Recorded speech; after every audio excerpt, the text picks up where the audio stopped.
All right, welcome back to Gun Bunny Customs, and today we are going to start a new series on a brand new custom that we are going to attempt to create. Now, what I have here is an HM Armed Forces.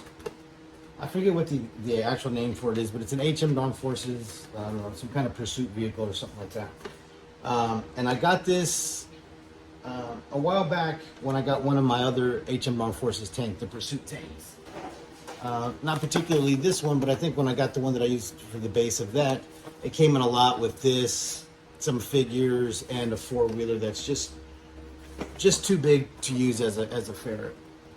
So it's been sitting on my shelf for quite some time, and originally I was going to make it into like a Alley Viper sort of urban assault vehicle, because it is open and it has this turret that had a big gun that came with it that I took off. As you can see, this is off of a 10-inch scale figure line that's kind of defunct now, so you can see that the weapons are a bit large, a bit out of scale. Same thing with like the jerry cans and stuff like that. So what we're going to do is we're going to attempt to turn this into some kind of G.I. Joe classified vehicle. Now I have one in mind, obviously, otherwise we wouldn't be here. Now there's another customizer on Instagram that goes by the name of Left Hook Customs. Now, it just so happens after I finished this a few days ago, what's up, baby? What's up on that? That I was looking for my next one. Like I said, I want to kind of do vehicles that I had as a child that I think were great, that were iconic, but that I don't think we're ever going to get because of the size. And they can only do so many HasLabs, and it would take 20 years to do, even if they did 2 a year, to do all the vehicles that everybody wanted, all the sizes, you know what I mean? So we know that we're going to be limited in size. So like with the HISS tank, the APC that I made is shorter than the HISS tank, but slightly longer. So it could be in the realm of possibilities of an APC maybe that size. So some of the other ones that, I said that I wanted was like a bridge layer, but Ramen Toys is going to make that. A Warthog, and I do have another set of tracks, so I could possibly make a Warthog with that other one. And then the last one, which is a favorite of mine as a child, one of my childhood favorites, and also as an adult in a favorite because it's an artillery piece, and that is the Slugger, which is a self-propelled, self-propelled artillery. And so it is a 6-wheeled vehicle that has a giant, the artillery cannon on the side. So we're going to see if we can turn this into that. Now, when I was looking at this vehicle, it has some of the features that we obviously need, and one of it being, boom, boom, boom, 6 wheels. Now, although these are spares and they're screwed in somehow in here, as you can see, they're actually the same tire. They're actually the same. It has a little bit different cap on there, wheel on there, but the tires are the same. So if we can get them off of here and move them down here, we will have our 6-wheeled vehicle. Now, one of the other features on here that happens to just work is it being a right-hand drive. On the Slugger, this part kind of peaked up to where he entered through the top. There was a little, slide portal for him there, cover. And then the cannon came out here. There was like an engine cover here. And then it was pretty blocky. You know what I mean? It didn't have a lot of like crazy features, but I think we could use this to update it because I do like the front end of this. It's a little bit more aggressive looking. You can sort of see the suspension on there. It has these, I forget what they're called, but basically for heat-seeking stuff to shoot off those flares like that. It's got the bumper. It's got the headlights and stuff like that. It already has the steering wheel. Now, obviously, like I said, this was made for a 10-inch line. So it's pretty big. So on any self-propelled artillery piece, it's going to be more than one man. It's going to be more than just Thunder, and obviously we're going to have to make Thunder now too. Which is one thing that the APC didn't have. It didn't have a driver, so I didn't have to create one for it. So I think I'm going to create a Thunder and then his loader gunner, right? Because somebody has to load. So inside of a real one, even though I've never been in one, I was field artillery. I wasn't self-propelled, but inside there's got to be obviously the rounds. There's got to be the powder, right? All of that stuff has got to be in there, and it's got to be able to be loaded, ejected, and all that kind of stuff. Now, when we were in Iraq, I remember seeing like the Paladins, where they would have like it's like another little vehicle that comes into the back to load them. But they didn't have that. So we're dealing with, because it was 1984 when this came out, we're dealing with them using Vietnam era stuff. And so we're going to got to go more towards that as opposed to more of the newer looking stuff.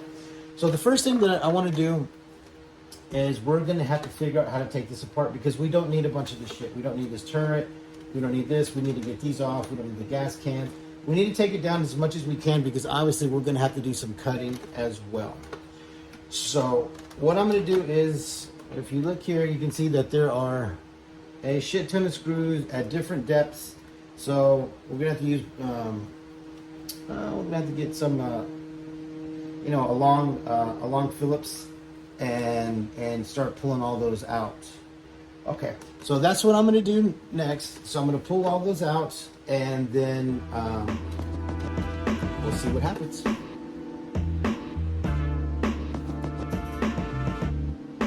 All right, and we're back, and it wasn't easy. Those crazy Brits, they know what they're doing. So the pursuit tank, the bigger vehicle, was much easier to take apart. It has a lot less parts and screws and stuff like that.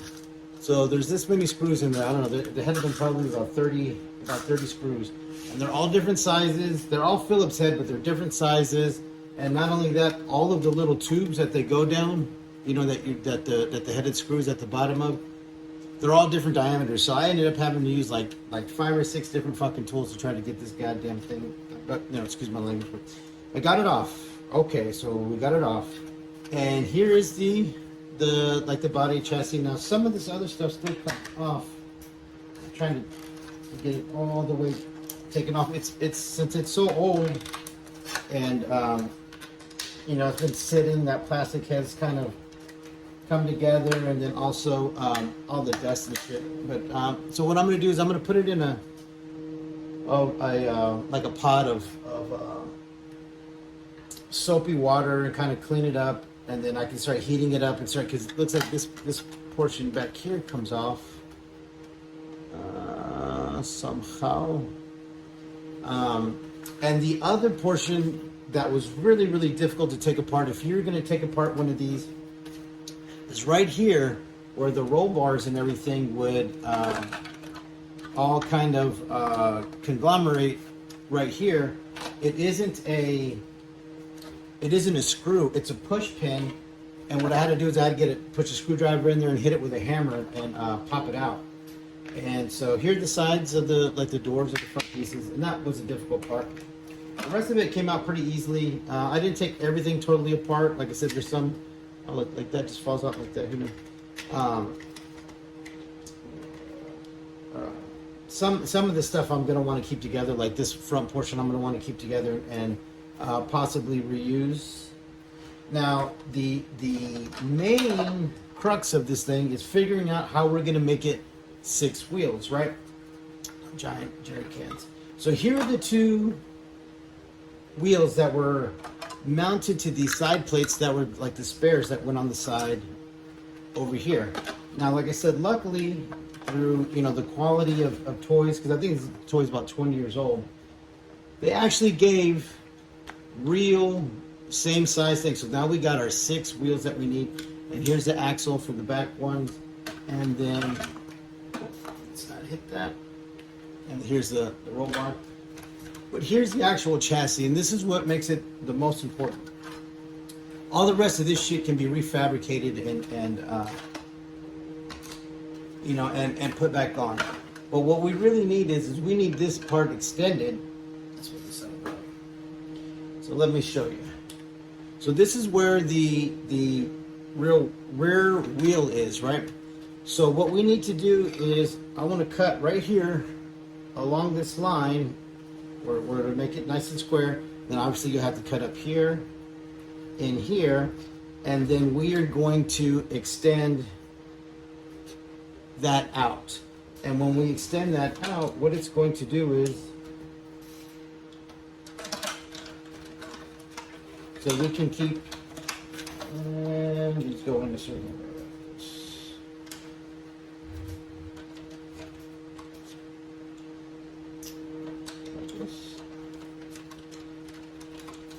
So these kind of go in like that somehow. Like that. There we go. Goes in like that, right? So what we're gonna have to do, like I said, is we're gonna have to extend it out to where it's basically going to be like that. Okay. So this one has that odd design because it was a spare. So this one's gonna go in the middle. So I'm actually gonna, like I said, gonna push this out, and because it is just a straight axle that kind of drops into the slab, it's very similar to the old AMT models, which is the way that, which is what I used to build. So it's gonna be very simple. I don't want to say simple, but it's gonna be easier to deal with because it is just a straight axle. Like with the even in the front, it's just a straight axle that goes through there, and I'll take that apart basically just to paint it. But I don't really want it necessarily need to take apart the whole front like that.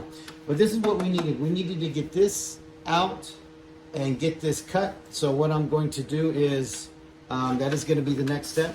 So I'm going to cut along here, and this is going to be the end of the first video. This is going to be, you know, just breaking it down. And basically you just have to undo all the screws. There's 30 screws, and the parts kind of overlap, but it can be taken apart fairly easy. The only one that I had a problem with was the one that was in here, and it was so far in there that it ended up getting stripped out. So I just had to kind of cut the tube that it was in, and I'm not going to be using this anyways. I might be able to use it for a different vehicle at a different time, but we don't really need that roll cage for what we're going to do.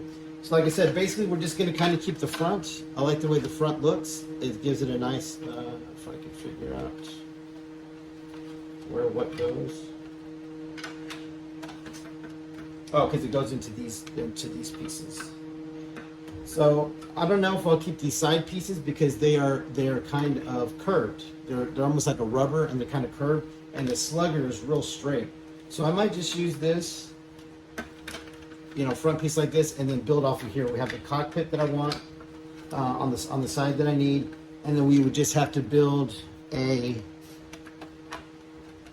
seat for him in here, and then maybe a, like I said, possible loader gunner.